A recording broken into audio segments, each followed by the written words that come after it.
जी, तो हमारा आज का टॉपिक ग्लाइकोलाइसिस है। तो ग्लाइकोलाइसिस से पहले मैं थोड़ा सा सेलुलर रेस्पिरेशन के ओवरव्यू पर बात करूंगा। देखें, हमने फोटोसिंथेसिस में पढ़ा कि फोटोसिंथेसिस में प्लांट क्या करते हैं, लो एनर्जी मॉलिक्यूल जो कि कार्बन डाइऑक्साइड वाटर होते हैं वो उनको कन्वर्ट करते हैं हाई एनर्जी मॉलिक्यूल में, जिसमें हमने बात की थी कि ग्लूकोज बनाते हैं बेसिकली, और बाकी आगे सारा का आपको पता है मौके कंपाउंड बनाते हैं प्लांट का, सेलुलोज एक्सेट्रा। तो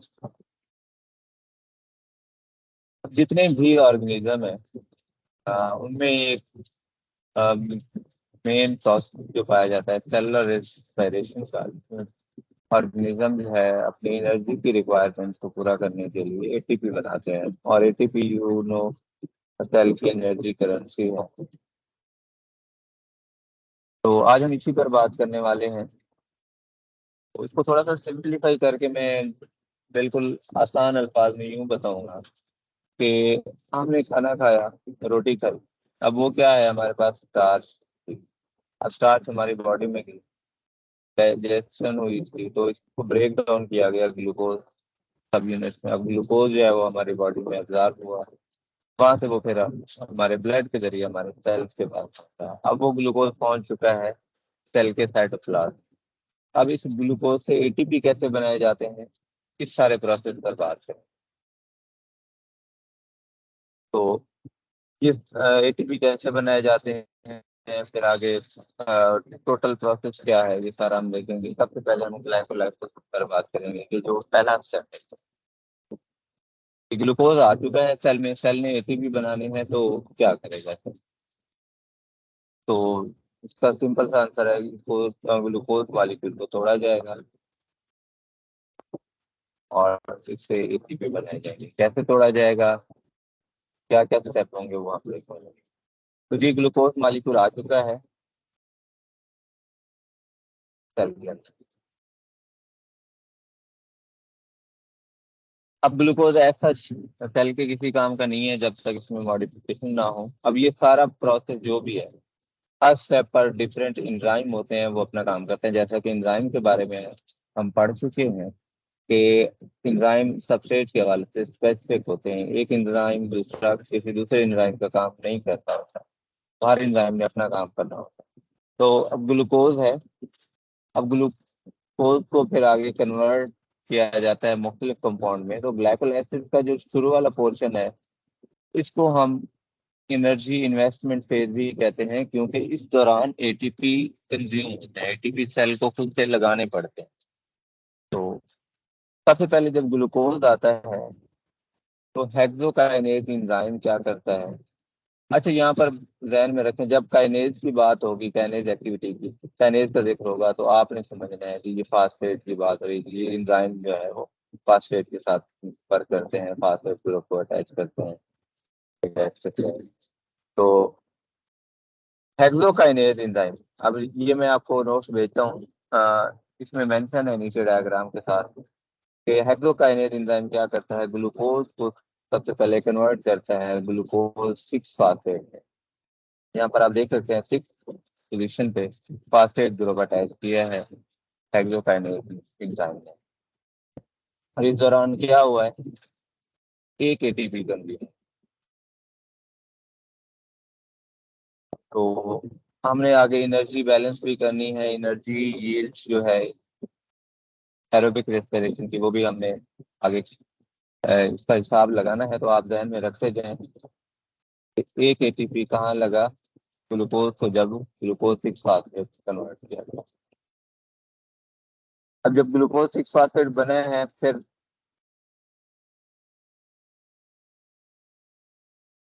ग्लूकोज को फ्रुक्टोज 6 फास्फेट में कन्वर्ट किया जाता है। अब यहाँ पर क्या हो रहा है, अब देखें ग्लूकोज जो है वो एल्डिहाइड रखता है अपने पास, जबकि फ्रुक्टोज में क्या है, फ्रुक्टोज में कीटोन ग्रुप है। तो यहाँ पर फास्फोफ्रुक्टोकाइनेज फास्फोग्लूकोआइसोमेरेज जो है वो क्या करता है, फास्फोग्लूकोआइसोमेरेज वो ग्लूकोज को फ्रुक्टोज सिक्स फॉस्फेट में कन्वर्ट करता है और इस दौरान फंक्शनल ग्रुप को चेंज किया जाता है एल्डिहाइड से कीटोन में। नेक्स्ट स्टेप में फिर क्या होता है, फ्रुक्टोज सिक्स फॉस्फेट के साथ फिर एक और एटीपी कंज्यूम होता है और एक फॉस्फेट ग्रुप अटैच होता है। यहाँ पर आपको नजर आ रहा है एक एटीपी कंज्यूम हुआ और ये काम कर कौन करता है, फास्फोफ्रुक्टोकाइनेज। अब फिर बात आ रही है काइनेज की, तो ये फास्फेट वाला काम काइनेज क्या करता है। तो अब फास्फोफ्रुक्टोकाइनेज क्या करता है, फ्रुक्टोज सिक्स फास्फेट के साथ एक और फास्फेट ग्रुप लगाता है और क्या बनाता है, fructose one six six phosphate. यहाँ पर मेरे जहन में बात आ रही है बिस फास्फेट और बाई फास्फेट या डाई फास्फेट। पूछते हैं जी क्या फर्क है बिस फास्फेट में और बाई फास्फेट में। देखें आपको यहाँ पर स्ट्रक्चर नजर आ रहा है, बिस फास्फेट का है हमने। बिस फास्फेट जब किसी मॉलिक्यूल में फास्फेट ग्रुप दो मौजूद है लेकिन वो डिफरेंट पोजीशन पर है, आपस में फास्फेट ग्रुप अटैच नहीं है, उसको हम बिस फास्फेट कहेंगे। अगर वो दोनों फास्फेट ग्रुप एक दूसरे के साथ अटैच है, मतलब ये फास्फेट ग्रुप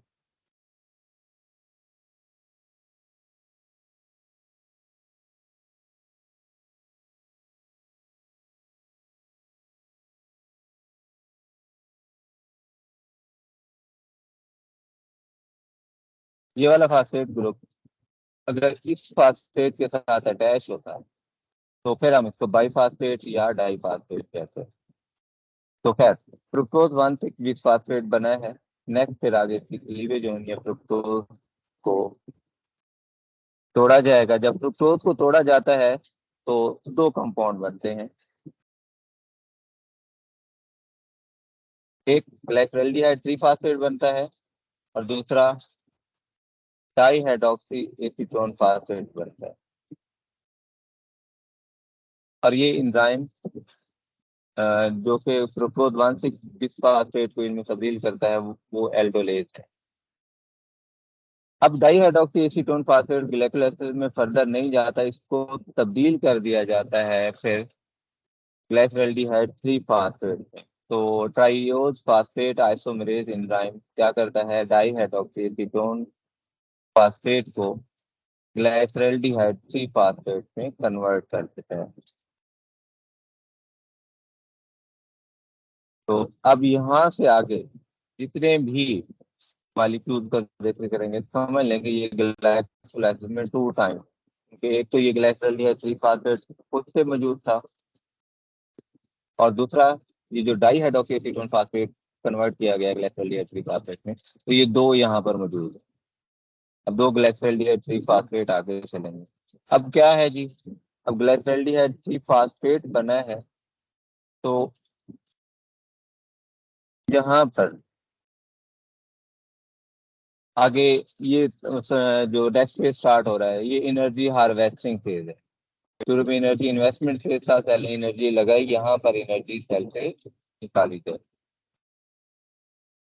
तो ग्लाइसरॉल्डिहाइड थ्री फास्फेट को वन थ्री बिस फास्फोग्लिसरेट में कन्वर्ट किया जाता है और इस दौरान एक मॉलिक्यूल NADH का बनता है एक ग्लाइसरॉल्डिहाइड थ्री फास्फेट से, दूसरे ग्लाइसरॉल्डिहाइड थ्री फास्फेट से एक और बनेगा। तो यूं दो ग्लिसरॉल्डिहाइड थ्री फास्फेट से दो मॉलिक्यूल बन जाएंगे NADH के और यहाँ एक और फास्फेट ग्रुप लग गया। अब ये ग्लाइसरॉल्डिहाइड थ्री फास्फेट डीहाइड्रोजिनेज एंजाइम ये काम करता है। वो क्या करता है, NADH की प्रोडक्शन करता है। डीहाइड्रोजिनेज मतलब ग्लाइसरॉल्डिहाइड थ्री फास्फेट से एक हाइड्रोजन को रिमूव कराता है और वो हाइड्रोजन NADH बनाने में यूज हो जाता है। अब जब ग्लाइसरॉल्डिहाइड थ्री फास्फेट से वन थ्री बिस फास्फोग्लिसरेट बना है, ये देखें आपको दो फास्फेट बना रहे हैं।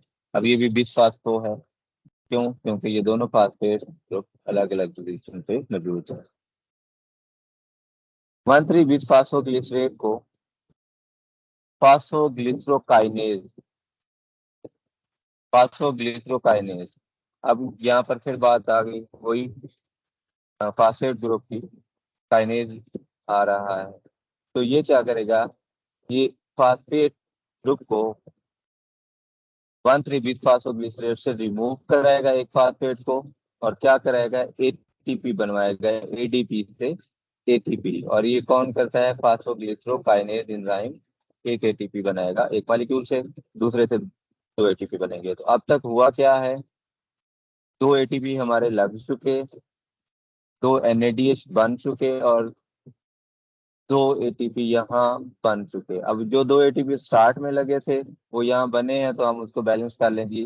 हमारे पास ATP for the time being कोई नहीं बना, और दो एनएडीएच हमारे पास बन चुके हैं। एनएडीएच भी आगे इलेक्ट्रॉन ट्रांसपोर्ट चेन में जाके एटीपी बनवाते हैं, पर हम आगे चल के बात करें। तो 3-फास्फोग्लिसरेट हमारे पास बना है। फास्फोग्लिसरोम्यूटेज क्या करता है, फिर इसमें फास्फेट ग्रुप की पोजीशन चेंज कराता है और इसको कार्बन नंबर 3 से कार्बन नंबर 2 पर ले आता है, 2-फास्फोग्लिसरेट बनवाता है। नेक्स्ट फिर इनोलेज इन एक्शन आता है, और वो क्या करता है, 2-फास्फोग्लिसरेट को फास्फोइनोल पायरुवेट में तब्दील करता है। इसको पायरुवेट काइनेज, फास्फेट ग्रुप जो एक बचा हुआ है ये वाला, इसको भी रिमूव कराता है, और क्या होता है, एटीपी बनता है। और इस दौरान दो मॉलिक्यूल से दो एटीपी बन गए। तो अब एटीपी के एंड पे जब ये पायरुवेट बना है, तो हमारे पास स्टार्ट में दो एटीपी कंज्यूम हुए थे, फिर दो एटीपी बने थे, वो हमने बैलेंस जीरो कर दिया। फिर दो एटीपी स्टार्ट में जो ग्लाइकल एसिड में लगे थे और यहाँ दो बने, वो बैलेंस जीरो। हमारे पास दो एनएडीएच पीछे बचे पड़े हैं, और यहाँ पर दो एटीपी बन गए। तो ग्लाइकल एसिड में जो हमारे पास प्रोडक्ट्स आ रहे हैं, तो जो हमें चीजें मिल रही हैं उसमें दो मॉलिक्यूल पायरुवेट के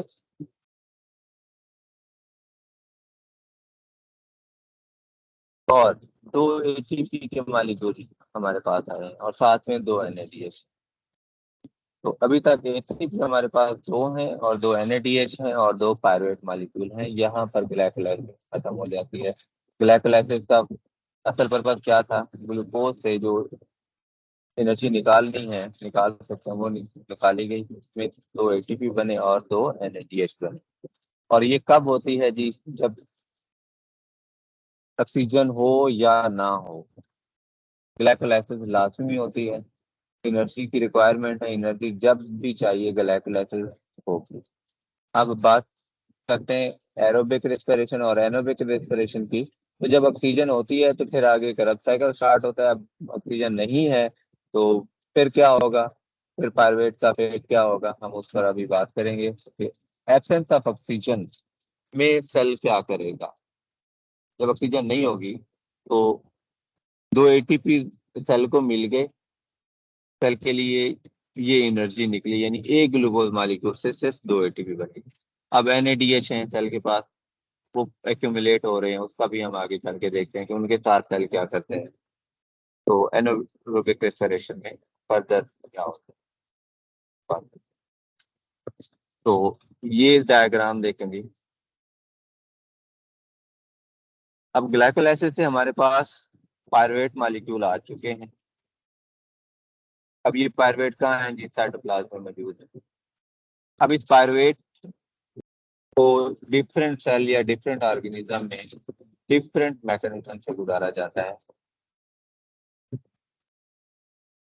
एनारोबिक कंडीशन में या तो अल्कोहलिक फर्मेंटेशन होती है या फिर लैक्टिक एसिड फर्मेंटेशन होती है, दोनों आप पढ़ चुके हैं। तो जब ऑक्सीजन नहीं है तो उस वक्त क्या करते हैं सेल, उस वक्त लैक्टिक एसिड फर्मेंटेशन जो कि बैक्टीरिया में होती है या हमारे मसल्स में होती है, जब ऑक्सीजन की कमी हो जाए उस वक्त पायरुवेट को लैक्टेट में या फाइनली फिर लैक्टिक एसिड में कन्वर्ट किया जाता है, और वो जो एनएडीएच ग्लाइकोलाइसिस में बने हैं वो यहाँ पर यूज हो जाते हैं। और ये काम कौन सा एंजाइम करता है? लैक्टेट डीहाइड्रोजिनेज एंजाइम ये काम करता है पायरेट को लैक्टेट में कन्वर्ट करने में। और इस दौरान एनएडीएच जो बने हैं वो एक एनएडीएच यूज होता है, एक पायरेट पर दूसरे पायरेट पर दूसरा एनएडीएच, तो एनएडीएच जो बने हैं वो यूज हो जाएंगे। तो अब अगर ये यहाँ पर यूज ना होते तो ये सेल के अंदर एक्यूमुलेट हो जाते, तो सेल के पास जो फ्री एनएडी है वो ना बचते, और इस तरह से सेल का सारा प्रोसेस जो है वो हार्ड हो सकता है। सेल को मुख्तलिफ प्रॉब्लम फेस करनी पड़ सकती है। तो हर चीज का बैलेंस रखने के लिए इंसान सेल में use होते हैं। अब बात करते हैं जी अल्कोहलिक फर्मेंटेशन की। तो पायरुवेट मौजूद है यीस्ट में, अल्कोहलिक फर्मेंटेशन का पढ़ते हैं आप। तो इस दौरान क्या किया जाता है? पायरुवेट डी कार्बोक्सिलेज क्या करता है? एक कार्बन डाइऑक्साइड का मॉलिक्यूल रिमूव कराता है पायरुवेट से। तो इस दौरान पायरुवेट एसिटल्डिहाइड में कन्वर्ट हो जाता है। एसिटल्डिहाइड 2 कार्बन कंपाउंड है, जबकि पायरुवेट 3 कार्बन कंपाउंड था। तो इस 3 कार्बन कंपाउंड से एक कार्बन जो है वो कार्बन डाइऑक्साइड की सूरत में निकल गया। और ये काम कौन करता है? पायरुवेट डी कार्बोक्सिलेज ये काम। नेक्स्ट फिर एसिटल्डिहाइड, तो अल्कोहल डिहाइड्रोजिनेज एंजाइम क्या करता है? एथेनॉल में कन्वर्ट करता है। एसिटल्डिहाइड को में कन्वर्ट करता है एथेनॉल, अल्कोहल में। तो इस दौरान भी एक एनएडीएच लगता है, एक एसिटल्डिहाइड के मॉलिक्यूल को एथेनॉल में कन्वर्ट करने में, और दूसरे को एक और लग जाता है। तो ग्लाइकोलाइसिस के जो एनएडीएच थे वो यहाँ पर कंज्यूम हो जाते हैं। तो ये हैं दो एनारोबिक रेस्पिरेशन के बाद के ग्लाइकोलाइसिस तो होनी है, चाहे वो एरोबिक रेस्पिरेशन हो आगे, चाहे एरोबिक रेस्पिरेशन हो। पायरुवेट बनेंगे, एनएडीएच बनेंगे, एटीपी बनेंगे। फिर ये सेल ने तय करना है, ये ऑर्गेनिज्म टिश्यूज पे डिपेंड करता है कौन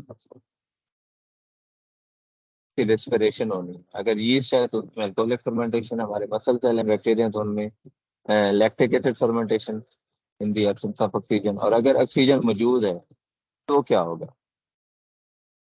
अगर ऑक्सीजन मौजूद है तो वो एंजाइम ए आता है, पायरुवेट के साथ अटैच होता है। इस दौरान एक एनएडीएच बनाया जाता है। पायरुवेट डिहाइड्रोजिनेज एंजाइम ये काम करता है। तो एक एनएडीएच बनता है, कार्बन डाइऑक्साइड मूव होती है, और फाइनल जो प्रोडक्ट बनता है वो एसिटाइल कोएंजाइम ए बनता है। और एसिटाइल कोएंजाइम ए ये करब साइकिल के स्टार्ट में इंटर होता है। फिर जब हम करब साइकिल पढ़ेंगे एसिटाइल कोएंजाइम ए पर, और इसके स्ट्रक्चर पर भी थोड़ी सी बात करेंगे। अब बात आती थी ग्लाइकोलाइसिस में क्या हमेशा ग्लूकोज ही जाता है? अब सेल के पास ग्लूकोज नहीं है तो सेल क्या करेगा? देखिए आप लोगों के लिए एक सवाल छोड़ता हूँ। आप लोगों के पास सक्रोज है, चीनी, वो हमने खाई।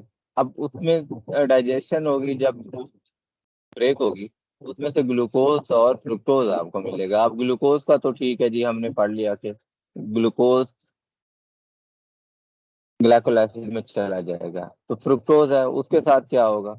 या इसके अलावा कोई और शुगर मौजूद है, 6 कार्बन है या कोई और है, तो क्या वो भी ग्लाइकोलाइसिस में जाएगी? इस बात पे पर बात करते हैं। जी हाँ, इन शुगर को फिर कन्वर्ट करके ग्लाइकोलाइसिस में इंटर किया जाता है। तो यहाँ पर इस डायग्राम को देखें, देखिए ग्लूकोज है तो ग्लूकोज तो डायरेक्ट जा रहा है ना ग्लाइकोलाइसिस। ये जो आपको कलर में कैसे बताऊँ, कलर ब्रांड मुझे नहीं आ रही समझ, तो पर मैं मार्क कर देता हूँ। ये वाला जो कलर आपको नजर आ रहा है, जहाँ पर मैं pencil से write कर रहा हूँ, ये वाला सारा पोर्शन जो है ये यहाँ से लेकर यहाँ तक ये सारा ग्लाइकोलाइसिस है। बाहर मुख्तलिफ कंपाउंड हैं जो कि ग्लाइकोलाइसिस में इंटर होते हैं। तो इनकी बात करते हैं। अब ग्लूकोज है ये तो ग्लाइकोलाइसिस में जाएगा। अब कौन से कंपाउंड हैं जो पहले कोई और होते हैं फिर उनको ग्लूकोज में कन्वर्ट किया जाता है? देखें जी, सुक्रोज है, सुक्रोज पर बात करते हैं। तो सुक्रोज से एक ग्लूकोज निकलता है, एक फ्रुक्टोज निकलता है। तो ग्लूकोज जो निकलेगा वो तो जाएगा ना ग्लाइकोलाइसिस में। जो फ्रुक्टोज बनेगा उस वो क्या होगा, फ्रुक्टोज को फ्रुक्टोज 6 फास्फेट में कन्वर्ट किया जाता है एक एटीपी लगा के। और फ्रुक्टोज 6 फास्फेट ग्लाइकोलाइसिस के सेकंड स्टेप पर ही, आप हमने स्टार्ट में भी पढ़ा कि ग्लूकोज को सबसे पहले ग्लूकोज 6 फास्फेट पे कन्वर्ट किया जाता है और ग्लूकोज 6 फास्फेट आगे फ्रुक्टोज 6 फास्फेट में। तो ये जो इस स्टेप पर फ्रुक्टोज जो है वो ग्लाइकोलाइसिस में एंटर हो जाता है, पीछे वाले स्टेप स्किप हो जाते हैं। माल्टोज है, सेल में मौजूद है, तो माल्टोज को ग्लूकोज में कन्वर्ट किया जाएगा और ग्लूकोज फिर आगे ग्लाइकोलाइसिस में जाएगा।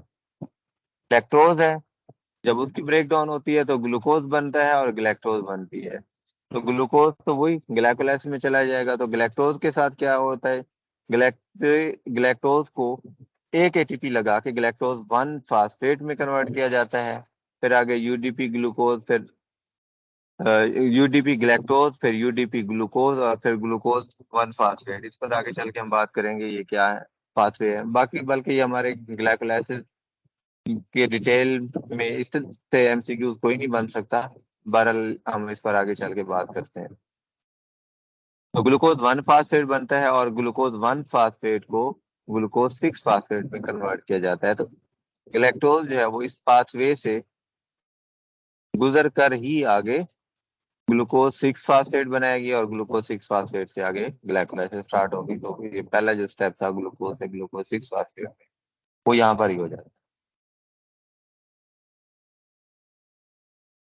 अब ये थी लार्जर शुगर, 6 कार्बन शुगर, जो कि ग्लाइकोलाइसिस में जाती हैं। इसके अलावा ग्लिसरॉल जो है,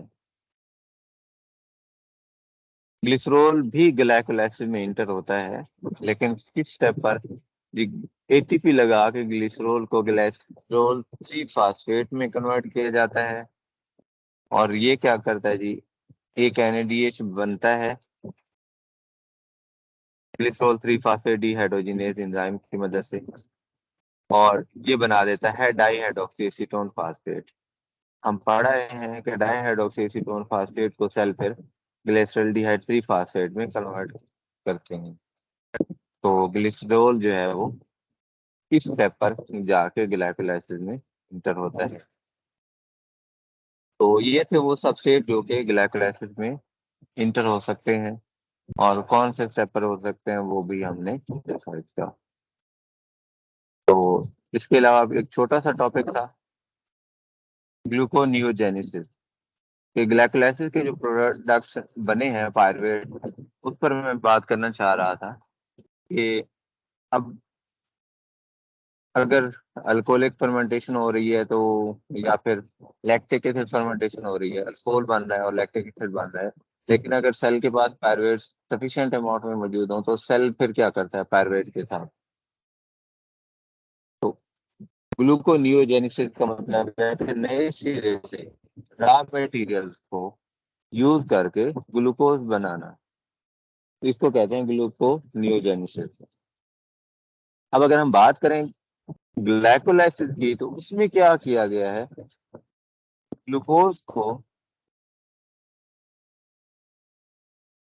कन्वर्ट किया गया है पायरुवेट में।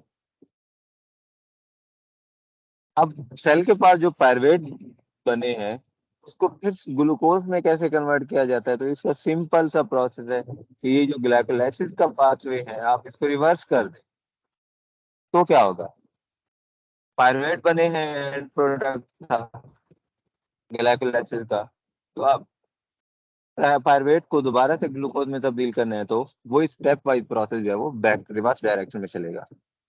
तो पायरुवेट है हमारे पास, पायरुवेट को जो है फिर सेल क्या करते हैं, फास्फोइनोल पायरुवेट में तब्दील करते हैं, लेकिन इससे पहले ये ऑक्सीडेटिव में भी कन्वर्ट होता है। अब जब फास्फोइनोल पायरुवेट बनता है तो उस दौरान फिर 2 फास्फोग्लिसरेट, फिर 3 फास्फोग्लिसरेट हम पढ़ रहे हैं पहले। और इस दौरान जहाँ पर एटीपी बने थे इधर, अब यहाँ पर क्या होगा, 2 एटीपी लगेंगे और 3 फास्फोग्लिसरेट को 1,3 बिसफॉस्फोग्लिसरेट में कन्वर्ट किया जाता है। और फिर जो दो NADH हम पढ़ रहे हैं कि ग्लाइकोल एसिड में बनते हैं, यहाँ पर वो कंज्यूम होते हैं। इधर फास्फेट अटैच हुए थे, इधर फास्फेट जो है वो रिमूव हुए, और यहाँ से फिर आगे ग्लूकोनियोजेनेसिस, डाइहाइड्रोक्सी एसीटोन फास्फेट बनेगा, जो कि आपस में फिर अब मिलके ग्लाइकोल्डिहाइड 3 फास्फेट और डाइहाइड्रोक्सी एसीटोन फास्फेट मिलकर क्या बना देंगे, फ्रुक्टोज 1,6 बिस फास्फेट बनाएंगे। फ्रुक्टोज 1,6 बिस फास्फेट से फिर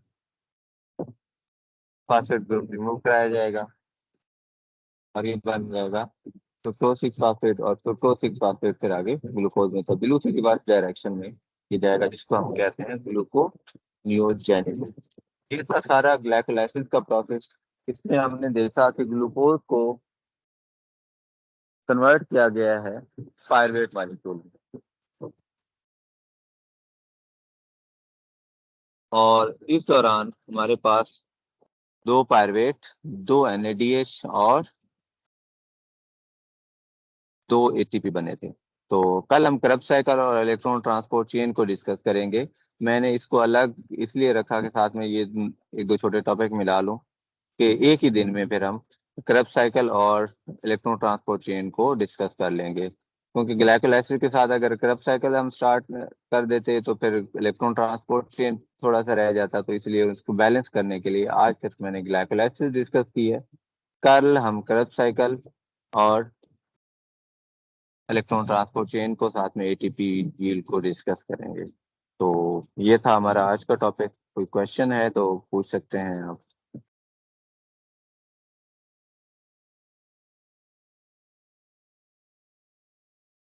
हाँ, तो क्वेश्चन पूछना चाह रहे हैं बाबर साहब? जी, किसी का क्वेश्चन है तो पूछ सकते हैं। अच्छा, उसमें मैं एक दो चीजें इनको बता दूं कि अच्छा, कि ये कह रहे जी थे कि भाई ना, MCQs आमतौर पे जो जैसे मुख्तलिफ टेस्ट में हम आज तक अपीयर हुए, तो बाज़ औक़ात ना इसके ग्लाइकोलाइसिस के स्टेप पूछ लेते हैं। ठीक है, क्वेश्चन ये कह रहे थे, कहते बता दीजिएगा।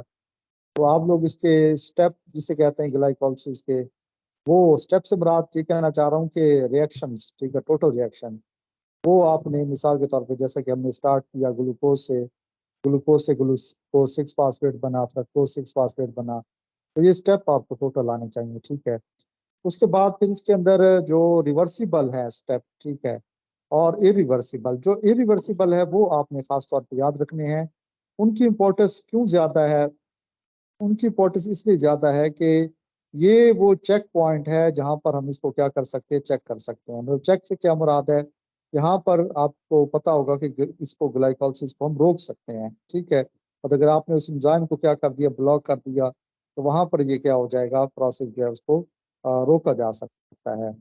ये जब आप पढ़ेंगे ना फीडबैक मैकेनिज्म, बल्कि FSC में भी पढ़ते हैं, तो वहां पर बड़ा मशहूर है फास्फोफ्रक्टोकाइनेज। ठीक है, वहाँ एक एंजाइम को जस्ट डिस्कस किया हुआ है, तो बताते हैं कि जैसे ATP का लेवल बढ़ता है तो फास्फोफ्रक्टोकाइनेज को क्या कर देता है, ब्लॉक कर देता है। ठीक है, तो जिसकी वजह से ग्लाइकोलाइसिस का प्रोसेस रुक जाता है। इस तरीके से जब AMP यानी कि ATP का लेवल डाउन होगा, AMP का लेवल बढ़ेगा, तो फिर हम कहते हैं कि ये जिसे कहते हैं ना कि दोबारा से ग्लाइकोलाइसिस का प्रोसेस चल जाता है। तो इस तरीके से पॉसिबल क्वेश्चन जो है आपसे पूछे जा सकते हैं।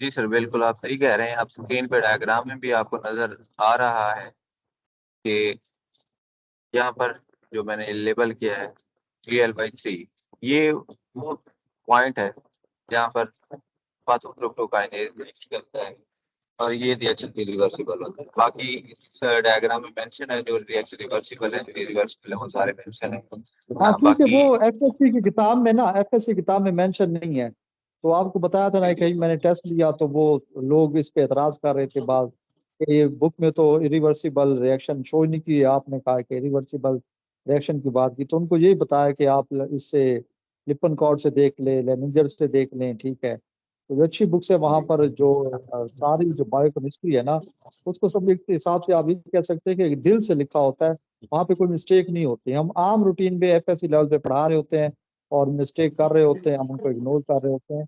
लेकिन वो जिसे कहते हैं ना, अगर जो बायोकेमिस्ट्री के लोग होते हैं या केमिस्ट्री के लोग होते हैं, वो इन चीजों को बहुत ज्यादा जिसे कहते हैं ना गहराई से देख रहे होते हैं। सही बात है सर। और दूसरा सर ऐसा है कि एफएससी पढ़ना तैयार करना थ्योरी टेक्स्ट पढ़ना वो अलग चीज है, और साथ में एमसीक्यूज के पॉइंट ऑफ व्यू से पढ़ना वो एक अलग अप्रोच है। जब हम वैसे तैयार कर रहे हो तो उस वक्त हमारे जहन में ये चीज नहीं होती कि भाई इसमें क्वेश्चन किस तरह से बन के आएगा। सम टाइम ऐसा होता है टॉपिक हमें तैयार होता है, एमसीक्यू उसमें आता है, तब हम वो क्रिटिकल थिंकिंग हमारी जो है ना वो नहीं स्टार्ट होती भाई ये किस तरह से ये क्वेश्चन बना है। तो हाँ बाद में पेपर के बाद हम कह रहे होते हैं जी ये तो मुझे आता था, मैंने तो गलत आंसर लगा लिया। तो वो जब आप प्रैक्टिस करेंगे उस टॉपिक से रिलेटेड एमसीक्यू के क्वेश्चन की, तो फिर आपको आइडिया होता है कि इस तरह के क्वेश्चन बन सकते हैं। अभी लास्ट टाइम क्वेश्चन आया था यही ग्लूकोज को ग्लूकोज 6 फास्फेट में कौन सा एंजाइम कन्वर्ट करता है, तो उसका दुरुस्त ऑप्शन हेक्सोकाइनेज था। लोग जो है वो एक और ऑप्शन था, मैं देखूंगा क्वेश्चन में भी भेजेंगे, तो वो कोई और ऑप्शन था उसको लगा कर आए थे क्योंकि वो ज्यादा फेमिलियर लग रहा था, हाँ तो वो लगा कर आ गए। अब जाहिर सी बात है जिसने वो लगाया वो गलत था उसका। तो बाकी आज एक टास्क भी देना था कि ये ठीक है कि आप लोगों ने पढ़ लिया ग्लाइकोलाइसिस, इससे जो क्वेश्चन है आपने अभी तक आया तो कोई नहीं है, कोई हो फिर ग्रुप में भी पूछ सकते हैं, लेकिन जब तक आप इसको ड्रा नहीं करेंगे, इसके रिएक्शन नहीं लिखेंगे, इसके एंजाइम नहीं लिखेंगे, इसके प्रोडक्ट के इंटरमीडिएट्स के नाम नहीं लिखेंगे, तब तक फायदा नहीं होता। साथ में आप लेबल भी करते जाएं ये रिवर्सिबल है, ये अच्छा रिवर्सिबल है, यहाँ पर एक एनएडीएच और बनता है, अ, यहाँ पर ये जी एंजाइम जी एक्ट करता है। अपना जो बाबर साहब है ना वो मैं ये कहना चाह रहा था कि जब हम चीजों को ना एक बात है दिल से पढ़ रहे होते हैं ना तो वो जिसे कहते हैं कि वो कभी भूलती भी नहीं है। मैं एक यहाँ पर एग्जांपल शेयर कर दूं कि मुझे अभी भी याद है मेरे साथ जब मैं सरगोदा में था तो मेरे साथ जो मेरे दोस्त रह रहे थे वो बायोकेमिस्ट्री के थे, मतलब उनका बीएस बायोकेमिस्ट्री में था।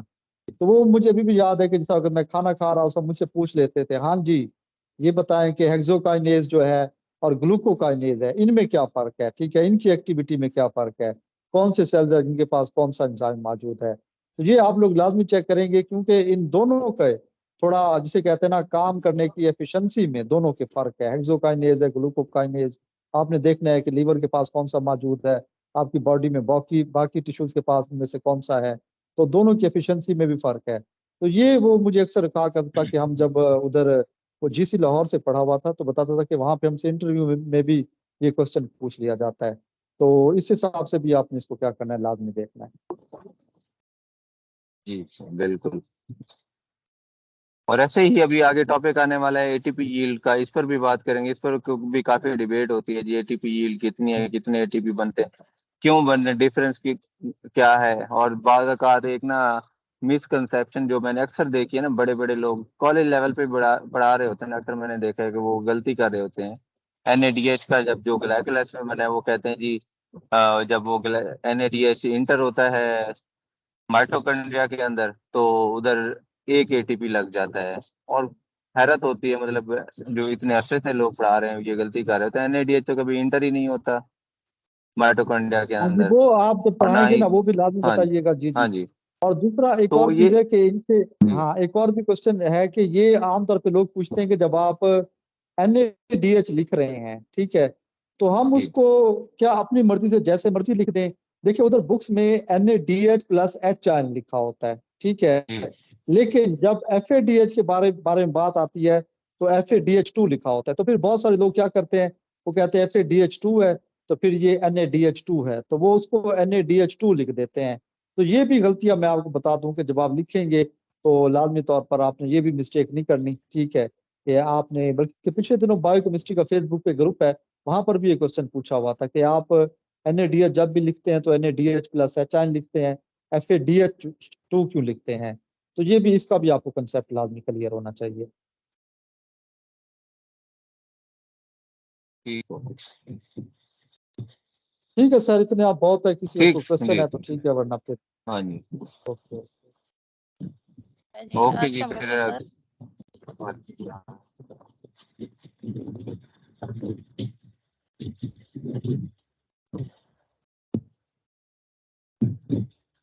जी जी बोले। अस्सलाम वालेकुम।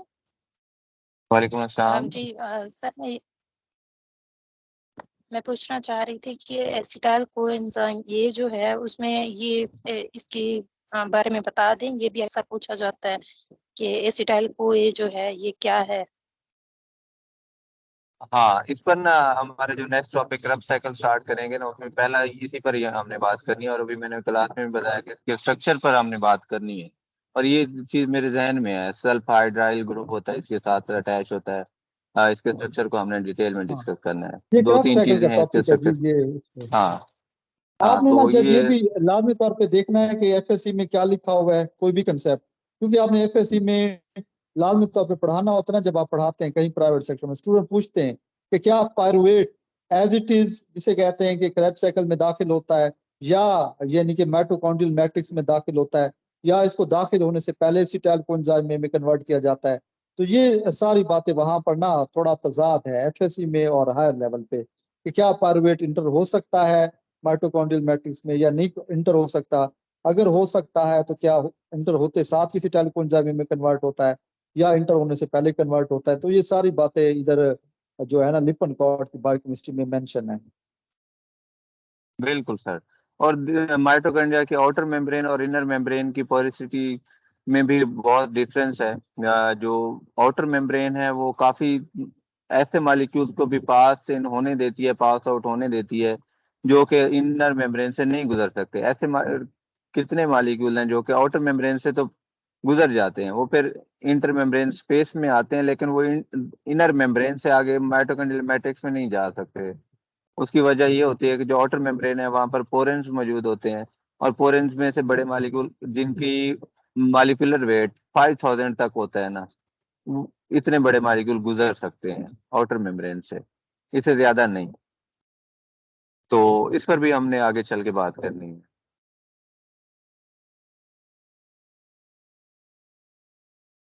तो ठीक है, जी आज की सर। क्लास और यहाँ है। सर हाँ। एक जी जी।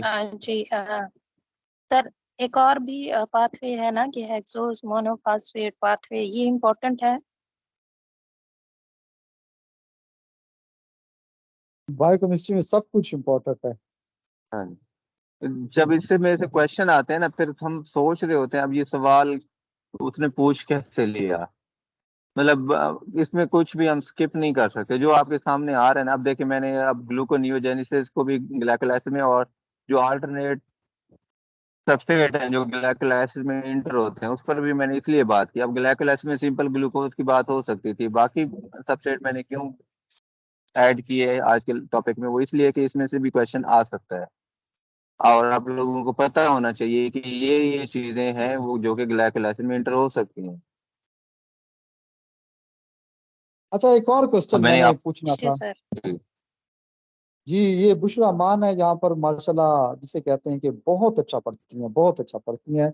ठीक है, और ये डायरेक्ट तो मेरी स्टूडेंट नहीं है, लेकिन बहुत सारे ऐसे स्टूडेंट होते हैं जिनकी हमें विश होती है कि काश इनको हमने डायरेक्ट पढ़ाया हुआ हो। ठीक है, बहुत अच्छा पढ़ती हैं। ये आपने क्वेश्चन ये देखना है कि जिस तरीके से 1,3 बिस फॉस्फोग्लाइसरेट इस तरह की टर्म यूज हुई होती है। तो मैं स्टूडेंट से पूछता हूँ कि ये 1,3 बिस फॉस्फोग्लाइसरेट, ये नए नए नाम रखे हुए हैं, तो क्या मैं इसको 1,3 डाई फास्फेट कह दूं? डाई का मतलब भी तो दो होता है, तो क्या इस जी तरीके से नाम दे सकते हैं? जिस तरह एटीपी होता है एडिनोसिन, जिस तरह ट्राइफास्फेट है, यानी कि वो जैसे आपसे बताना चाह रहा हूँ। तो उधर क्या, या एडिनोसिन जिसे कहते हैं डाई फास्फेट का टर्म वहां पे यूज होती है, उधर हम डाई फास्फेट कह देते हैं। ठीक है, एडिनोसिन ट्राइफास्फेट या डाई फास्फेट कह देते हैं। इधर ये 1,3 बिस फास्फोग्लाइसरेट, इधर भी मैं 1,3 डाई फास्फोग्लाइसरेट की टर्म क्या मैं यूज कर सकता हूँ या नहीं कर सकता? अगर नहीं कर सकता तो फिर दोनों में क्या फर्क है? तो ये इस तरह के क्वेश्चन भी आमतौर पे पूछे जाते हैं। लेकिन ये आपको तकरीबन बुशरा मान का तो मुझे पता है इनको आइडिया होगा, तो बाकी लोग आप इसको देख लीजिएगा कि थोड़ा सा फर्क है कि अगर हम डिफरेंट कार्बन पे लगा रहे हैं तो हम उसको और तरीके से प्रोनाउंस कर रहे हैं। लेकिन अगर हम एक ही फास्फेट के बाद, यानी कि एक ही कार्बन पे एक फास्फेट, दूसरा फास्फेट, तीसरा लगा रहे हैं जैसे कि एटीपी के केस में, फिर वहां पे हम उसे मोनोफास्फेट, डाईफास्फेट या ट्राईफास्फेट कह रहे होते हैं। बिल्कुल सर, और ये मैं अभी डिस्कस कर चुका हूँ, बता चुका हूँ अच्छा अच्छा, सॉरी, आज के मैंने लेक्चर में देखा भी। नहीं मैं। हाँ, चले, मैंने देखा आज के नहीं, मैं लेक्चर थोड़ा में ये सा वो चीज गायब मैं था। बता चुका हूँ इनको। ठीक हो गया, ठीक हो गया। ठीक हो गया जी। आज की क्लास यहीं पर एंड करते हैं। अल्लाह हाफिज।